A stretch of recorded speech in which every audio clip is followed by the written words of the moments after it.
A young child, without looking, follows a bouncing ball into a busy street. His parent nearby sees what's going on, quickly grabs him out, and begins to yell and scream, "You may never, ever run into a street without looking." Child looks up, frightened, and begins to cry. Those tears are a beautiful thing.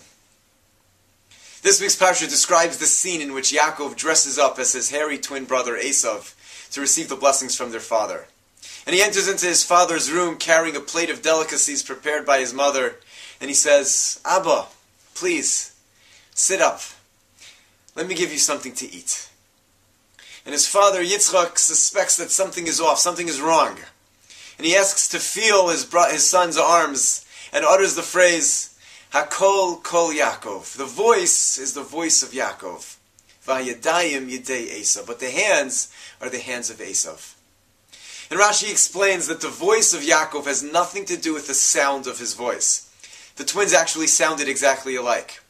It had to do with his manner of speech, the words that he chose, the tone that he used. It was pleasant, it was soft, it was kind. And Yitzchak said to himself, "I was expecting my son Esav, but this isn't Esav's voice. This is the voice of Yaakov."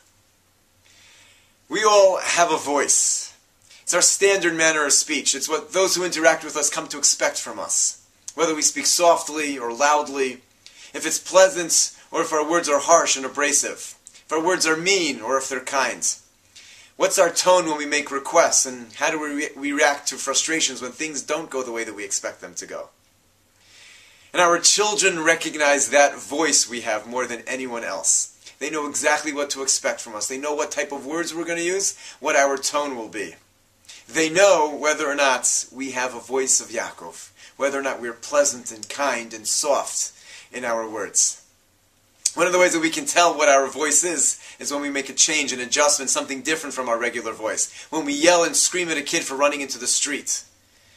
A child who reacts with fright, who begins to cry, is a child who generally has a home that's filled with the voice of Yaakov. And they're recognizing something is different, something is off. Why am I being screamed at? This must be significant, it must be important. The child who has no reaction to being yelled at is probably being yelled at for other things as well. For spilling orange juice on the floor and missing a curfew or forgetting their homework at school. And it's a conscious effort to create the voice of Yaakov, to create a home that the atmosphere is one of pleasantness, of kindness, of softness in the manner that we speak, in the way that we make requests, in the way that we deal with our everyday frustrations. And it's in our everyday interactions that we create that voice, that we create the standard of what our children can expect, that they know that they can hear from us, the voice of Yaakov.